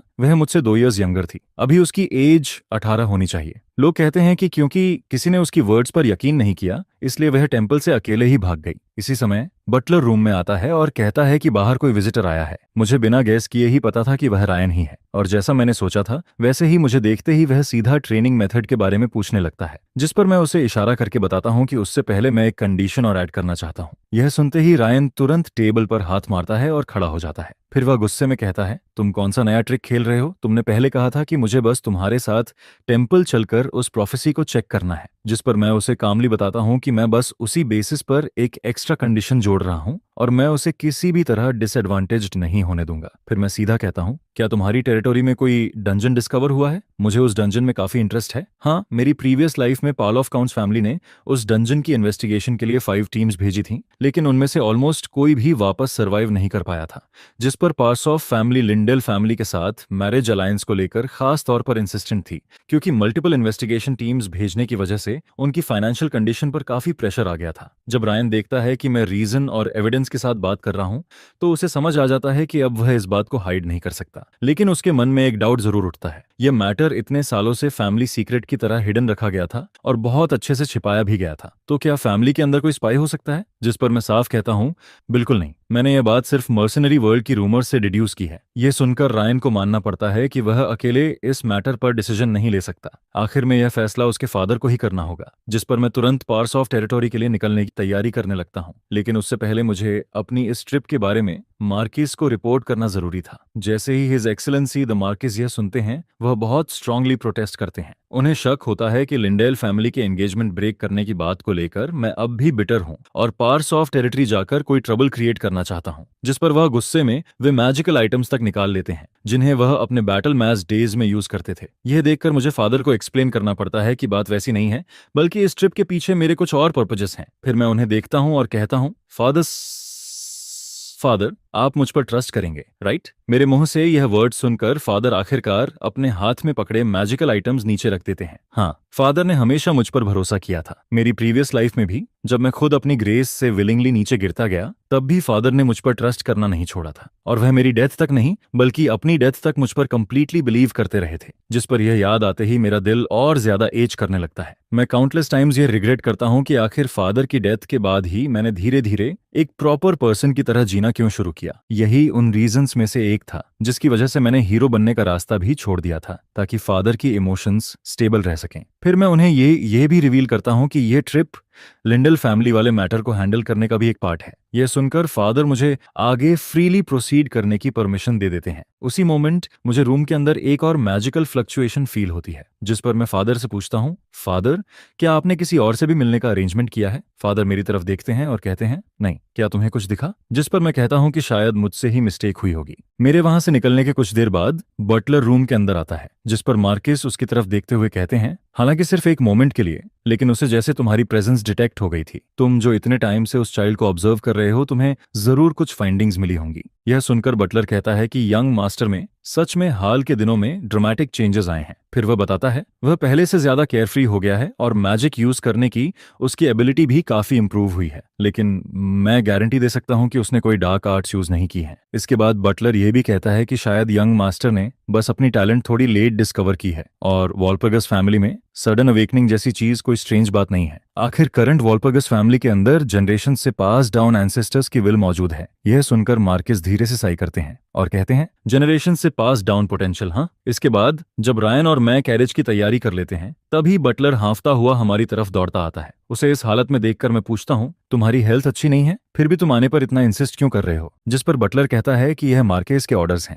उसकी बात सुनकर मैं उसे हेल्पलेसली देखता हूँ, क्योंकि यह एक्सक्यूज वाकई फ्लॉलेस था, लेकिन वह सच में यह नहीं सोच सकता था कि मुझे उसकी रियल आइडेंटिटी नहीं पता। जल्द ही हमारी कैरेज पास ऑफ टेरिटोरी में एंटर करती है। रास्ते में मैं बाहर का व्यू काफी सीरियसली देख रहा होता हूँ, जिस पर रायन मेरी एक्सप्रेशन नोटिस करके पूछता है, ये इतनी सीरियस फेस क्यों बना रखी है? क्या हमारी टेरिटरी तुम्हें बैकवर्ड लग रही है? जिस पर मैं जवाब देता हूँ, इसके उल्टा, तुम्हारे फादर एक एक्सीलेंट लॉर्ड हैं। स्ट्रीट्स के ओवरऑल एटमॉस्फेयर को देखकर और रेजिडेंट्स के एक्सप्रेशंस को देखकर यह साफ समझ आता है कि टेरिटरी बहुत अच्छी तरह मैनेज्ड है। सीधी बात कहूं तो सुपरफिशियल ग्रैंडियर का कोई मतलब नहीं होता। रियल बात यह है कि रेजिडेंट्स अपनी लाइफ से सेटिस्फाइड हैं या नहीं। फिर मैं आगे कहता हूं, तुम्हारे फादर बहुत केपेबल लॉर्ड हैं, तुम्हें उन पर प्राउड फील करना चाहिए। मेरी यह बात सुनकर रायन कंटेंटेडली स्माइल करता है। फिर वह कहता है, मैंने वॉल्पर्गस फैमिली के किसी इंसान से ऐसी बात सुनने की उम्मीद नहीं की थी, लेकिन तुम सही हो। हमारी टेरिटरी की एक्सीलेंस पूरी तरह फादर की अचीवमेंट है और मैं सच में उनका रिस्पेक्ट करता हूं। उसका यह जवाब मुझे सरप्राइज नहीं करता, क्योंकि मेरी प्रीवियस लाइफ में भी रायन हमेशा पार्ट्स ऑफ फैमिली में पैदा होने पर प्राउड रहा था। यहां तक कि जब फैमिली में आखिर में सिर्फ वही अकेला बचा था, तब भी उसके अंदर वह प्राइड बनी हुई थी। जल्द ही रायन अपने फादर को जाकर रिपोर्ट करता है, मिकाइल वॉल्पर्गस आ चुका है। यह सुनते ही काउंट तुरंत घबराकर पिल्स खाना शुरू कर देता है। थोड़ी देर बाद वह खुद को संभालते हुए कहता है, मैं काम हो गया हूँ, आगे बताओ। जिस पर रायन कहता है, mail wall Paris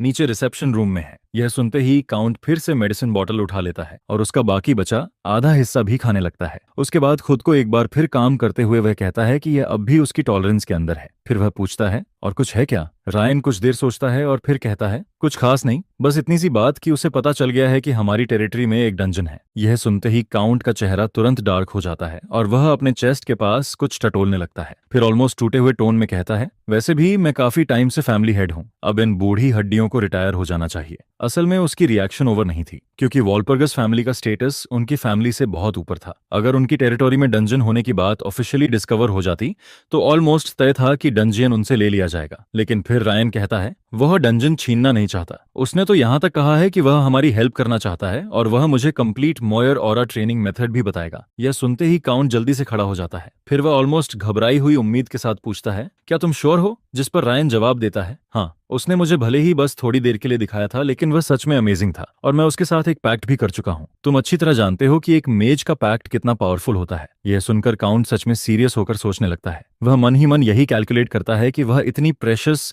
Myra method को कंडीशन की तरह ऑफर कर रहा है, तो आखिर उस डंजन के अंदर ऐसा क्या हो सकता है? यही सोचते ही काउंट तुरंत खड़ा हो जाता है। फिर वो कहता है, मुझे मिकाइल वॉल पेरिस से पर्सनली बात करनी होगी। जैसा मैंने एक्सपेक्ट किया था, वैसे ही जल्द ही काउंट मेरी कंडीशन मान लेता है, क्योंकि मेरी कंडीशन ये होती है कि मैं उस डंजन को सिर्फ एक दिन के अंदर पर्सनली क्लियर करूंगा। जिस डंजन को पार्सो फैमिली इतने सालों से छिपाकर रखती आई थी, वह असल में एक ऐसी जगह थी जहां मैं पहले भी जा चुका था और मेरी प्रीवियस लाइफ में हमारी स्क्वाड ने वहीं से final divine artifact set storm हासिल किया था। ये डिवाइन आर्टिफैक्ट डीमन गॉड के अगेंस्ट बैटल में बहुत बड़ी हेल्प बन सकता था, लेकिन उस वॉरियर ने उसे पूरी तरह वेस्ट कर दिया था। जिस पर इस लाइफ में मुझे उसका मास्टर बनना ही है और उसकी ट्रू पावर को खुद अनलीश करना है। उसी समय रायन बिना सोचे समझे डंजन के अंदर रश करने की कोशिश करता है, जिस पर मैं तुरंत उसके ऊपर स्टॉप स्पेल कास्ट कर देता हूँ, क्योंकि डंजन के एंट्रेंस से ही ट्रैप्स बिछे हुए थे। अगर वह ऐसे ही अंदर घुस जाता तो इंस्टेंटली एंट्री के लिए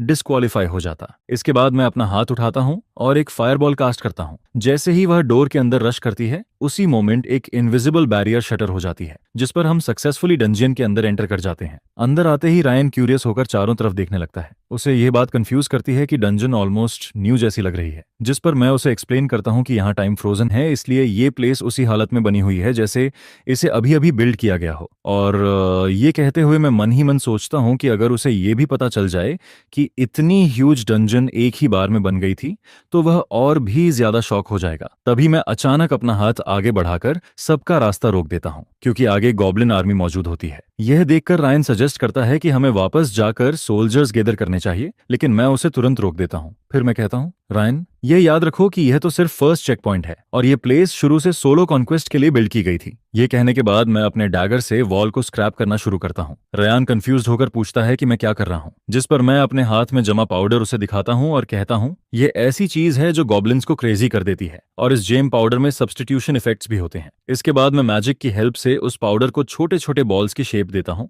और फिर उन्हें फोर्सफुली गॉब्लिन्स की तरफ फेंक देता हूँ। जैसे ही ब्रिलियंट व्हाइट लाइट फ्लैश होती है, गॉब्लिन्स एक दूसरे को मारना शुरू कर देते हैं। हाँ, इस डंजन को कॉन्कर करने के लिए सिर्फ स्ट्रेंथ काफी नहीं है, थिंकिंग भी चाहिए। जब तक तुम्हें गॉब्लिन स्पीसीज की नेचर समझ है और मैजिक की इनफ इंसाइट है, तब तक फर्स्ट लेवल को आसानी से पास किया जा सकता है। इसके बाद मेरी नजर एक ग्लोइंग गॉब्लिन कॉर्प्स पर जाती है, जिस पर मैं उसे बाहर खींचता हूँ और ध्यान से देखता हूँ। वह असल में एक डायमेंशनल पॉकेट निकलती है और वह भी हाईएस्ट ग्रेड की। यह देखकर मैं खुद थोड़ी देर के लिए कंफ्यूज्ड हो जाता हूँ, क्योंकि अपनी प्रीवियस लाइफ में मैंने ये चीज नहीं देखी थी। लेकिन फिर सोचते ही मुझे समझ आ जाता है कि वह वॉरियर इसे जरूर अपने लिए छुपा कर रख गया होगा। यह सोचकर मैं अंदर ही अंदर गुस्से से भर जाता हूँ। सच में अच्छा होगा कि वह हमारी राह में कभी दोबारा ना आए। वहीं रायन उस डायमेंशनल पॉकेट को देखकर सरप्राइज में कहता है, शुरुआत में ही इतना हाई लेवल आइटम मिल रहा है, तो क्या बाद में लेजेंडरी मैजिकल आइटम्स भी अपीयर हो सकते हैं? जिस पर मैं जवाब देता हूँ, यह बस लक थी, शायद ऐसा दोबारा ना हो। इसके बाद मैं रायन से वह पॉकेट मांगता हूँ और जैसा मैंने सोचा था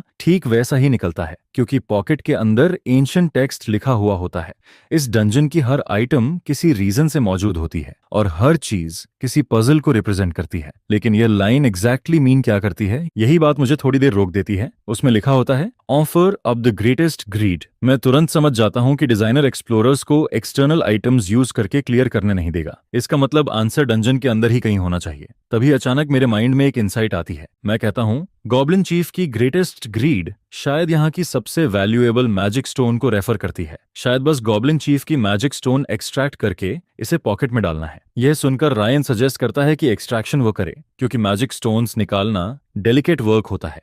लेकिन मेरे एक्सप्रेशन से उसे लगता है कि मुझे उसकी बात पर भरोसा नहीं है, जिस पर वह तुरंत प्रपोज करता है कि चलो कंपटीशन कर लेते हैं। यहाँ 2 गॉब्लिन चीफ्स होते हैं, मतलब 2 मैजिक स्टोन्स एक्सट्रैक्ट की जा सकती हैं। फिर वह कहता है, जो हायर क्वालिटी स्टोन निकालेगा वही पॉकेट रखेगा। यह कंडीशन मुझे परफेक्टली सूट करती है, जिस पर रायन तुरंत काम शुरू कर देता है और बहुत कम टाइम में वह एक्सीलेंट क्वालिटी की मैजिक स्टोन निकाल भी लेता है। लेकिन जैसे ही उसकी नजर मेरी तरफ जाती है, वह पूरी तरह डम्बफाउंडेड रह जाता है, क्योंकि मेरे हाथ में जो मैजिक स्टोन होती है वह एक्चुअली ग्लो कर रही होती है। ऐसा फिनोमिनन सिर्फ तभी होता है जब मैजिक स्टोन फ्लॉलेस हो और उसकी residual magic power perfectly preserve हुई हो। यह देखकर रायन विलिंगली अपनी डिफीट एक्सेप्ट कर लेता है। फिर मैं अपने हाथ की मैजिक स्टोन उस पॉकेट के अंदर डाल देता हूँ। अगले ही मोमेंट पॉकेट से एक पिलर ऑफ लाइट निकलता है और उसी लाइट के साथ एक की अपीयर होती है, जो हमारी आंखों के सामने एक एनर्जी गेट फॉर्म कर देती है। यह सीन देखकर मैं मन ही मन सोचता हूँ कि उस इडियट वॉरियर की वजह से हम अपनी प्रीवियस लाइफ में इस जगह को कभी देख ही नहीं पाए, जिस पर अब साफ था कि हमें एक शॉर्टकट मिल चुका है। फिर मैं सबसे पहले उस डोर के अंदर वॉक करता हूँ। उसी दौरान रायन बटलर से धीरे से पूछता है, आखिर मिकाइल का डील क्या है? वह बिल्कुल भी मेरा पीयर नहीं लगता। जिस पर बटलर हेल्पलेस टोन में जवाब देता है, बैथरशिप इज अ यंग मास्टर वैसा ही है जैसा रूमर्स में कहा जाता है। रायन को उम्मीद नहीं होती कि बटलर इतनी फ्रैंकली बात करेगा। तब बटलर कामली कहता है, मैं तुम्हें यह सिर्फ इसलिए बता रहा हूँ क्योंकि यंग मास्टर ने मुझे ऐसा कहने दिया है। यह सुनकर रायन मेरे बारे में और भी ज्यादा क्यूरियस हो जाता है, क्योंकि आमतौर पर लोग अपने एम्बैरेसिंग पास्ट को हाइड करते हैं, लेकिन मेरे केस में जैसे बात उलटी थी। उसके मन में शायद यही आता है कि क्या मैं अपने फॉर्मर सेल्फ का सामना करने लायक इनफ कॉन्फिडेंट हूँ। इसके बाद बटलर एक और बात जोड़ता है। वह कहता है, यंग मास्टर एक ही रात में बदल गया, यहाँ तक कि मैं भी उसकी ट्रांसफॉर्मेशन की स्पीड देखकर शॉक्ड रह गया था। इसी पॉइंट पर मैं रुक जाता हूँ, क्योंकि हमारे सामने एक और ह्यूज स्टोन डोर आ जाती है। उसे देखते ही मैं समझ जाता हूँ कि हमने बाकी चेक पॉइंट स्किप कर दिए हैं और सीधा 4th लेवल पर पहुंच गए हैं। मैं डोर पर लिखे एंशिएंट टेक्स्ट को पढ़ता हूँ। उसमें लिखा होता है, don't try to see through me. सावधानी के लिए मैं तुरंत बटलर और रायन दोनों पर माइंड प्रोटेक्शन मैजिक कास्ट कर देता हूँ। फिर जैसे ही मैं उस डोर के अंदर कदम रखता हूँ, सब कुछ अचानक डार्क हो जाता है और फिर अनएक्सपेक्टेडली मैं खुद को डंजियन के 4th चेक पॉइंट पर अपनी प्रीवियस लाइफ में वापस पाता हूँ। मेरी आंखों के सामने खड़ा रायन धीरे धीरे मेरी तरफ कदम बढ़ाता आता है। फिर वह गुस्से में मेरे शोल्डर्स पकड़ लेता है और कहता है, इस हेल से सिर्फ तुम अकेले भाग निकले, तुम कावर्डली रेच। जिस पर मैं बिल्कुल काम वॉइस में जवाब देता हूँ, जिस रायन को मैं जानता हूँ वह मुझसे कभी ऐसी बातें नहीं कहता। इसके बाद मेरा ऑरा अचानक बदल जाता है। फिर मैं सख्त आवाज में कहता हूँ, मेरे फ्रेंड के नाम को खराब करने की हिम्मत मत करना। मेरे ये वर्ड्स गिरते ही वह इल्यूजन धीरे धीरे डिसिपेट होने लगता है, जिस पर अगले ही मोमेंट मैं बटलर को सबसे पहले हमारी तरफ दौड़ते हुए देखता हूँ। फिर हम दोनों तुरंत रायन को ढूंढना शुरू कर देते हैं। जल्द ही हमें रायन जमीन पर सिमटा हुआ मिलता है और वह पूरा कांप रहा होता है। उसका इल्यूजन उसकी फैमिली की एक्सपेक्टेशंस थी। ऊपर से वह सब कुछ प्राउड फील करवाता था, लेकिन रियल में वही इनविजिबल प्रेशर धीरे धीरे उसकी स्पिरिट को खा रहा होता है। मुझे अपनी तरफ आते देखकर रायन अपनी लाइफलेस आइज मेरी तरफ घुमाता है। उसके माइंड में यही थॉट चलती है, मिकेल पेरगस, अगर ये यहीं मर जाए तो क्या ये स्पेशल डंजियन हमारी फैमिली की नहीं हो जाएगी? ये सोचते हुए रायन अपनी सोर्ड निकालता है और मेरी तरफ बढ़ने लगता है। उसके माइंड में यही चल रहा होता है कि अगर इससे फैमिली को फायदा होता है तो यही सही बात होगी, जिस पर मैं बस अपना हाथ उठाता हूँ और कई मैजिक मिसाइल्स रिलीज कर देता हूँ। अगले ही मोमेंट रायन की आईज तुरंत क्लियर हो जाती हैं। फिर वह जैसे होश में आता है और कहता है, मैं अवेक हूँ, मेल। वह मुझे अपने पास से इंडिफरेंट तरीके से आगे जाते हुए देखता है, लेकिन उसके अंदर की अनईजीनेस खत्म नहीं होती। वह मन ही मन यही फील करता है, क्या टेरिफाइंग आई है। जैसे जैसे हम और डीपर जाते हैं, आसपास की मिस्ट और थिक होने लगती है, जिस पर मुझे गेस हो जाता है कि किसी ने यह सब खास तौर पर मुझे मिलने के लिए अरेंज किया है। जल्द ही मुझे आखिर में एक पेविलियन के अंदर बैठी एक यंग वुमन दिखती है। वह मुझे देखकर स्माइल करती है और कहती है, मैं बहुत टाइम से तुम्हारा वेट कर रही हूँ। जैसे ही वह गर्ल अपना इंट्रोडक्शन देने वाली होती है, मैं उसे बीच में ही इंटरप्ट कर देता हूँ। फिर मैं कहता हूँ, मैं जानता हूँ कि तुम कौन हो, सेट, स्टॉर्म की गार्डियन, ओल्ड गॉडेस असार की फर्स्ट शार्ड। ट्रिवियल एक्सप्लेनेशंस की जरूरत नहीं है, मैं ऑलरेडी खुद को प्रूव कर चुका हूँ। मेरा मानना है कि मैं तुम्हारा रिवॉर्ड रिसीव करने के लिए क्वालिफाइड हूँ। सेट फिर से कुछ बोल पाती, उससे पहले ही मैं जल्दी से आगे कह देता हूँ, वरी मत करो, मैं तुम्हारी विशेष फुलफिल करूंगा। मैं एग्जैक्टली इसी रीजन से यहाँ आया हूँ। जब वह देखती है कि मुझे सब कुछ पहले से पता है, तो वह सीधे फाइनल स्टेप पर चली जाती है। फिर सेट के एक्शंस के साथ टेबल पर बना magic circle brilliant light emit करने लगता है। अगले ही मोमेंट मेरे सामने एक मिस्टीरियस नेकलेस अपीयर होती है, जिस पर सेट एक्सप्लेन करती है, यह एक डिवाइन आर्टिफैक्ट है जिसमें मेरी पावर मौजूद है। जब तक तुम इसे पहनोगे, यह तुम्हारा स्पीयर भी बनेगा और शील्ड भी। इसका अभी कोई नेम नहीं है, तो अभी के लिए मेरे नेम का ही यूज करते हैं, सेट स्टॉर्म। मेरे हाथ में पड़ी उस नेकलेस को देखते ही मेरे दिल में एक अजीब पेन उठती है। तो ये है रियल सेट स्टॉर्म, क्योंकि जो मुझे प्रीवियस लाइफ में मिला था वह इससे कंप्लीटली डिफरेंट था। जिस चीज के लिए मेरी प्रीवियस लाइफ में काउंटलेस लाइव्स सैक्रिफाइस हुई थीं, वह असल में एक फेक निकली। सेट मेरे कंफ्यूजन को नोटिस कर लेती है। फिर वह बताती है कि अगर कोई चैलेंजर इस चेक पॉइंट तक नहीं पहुंचता या 3rd लेवल पर डिवाइन हिंट को फाइंड नहीं करता,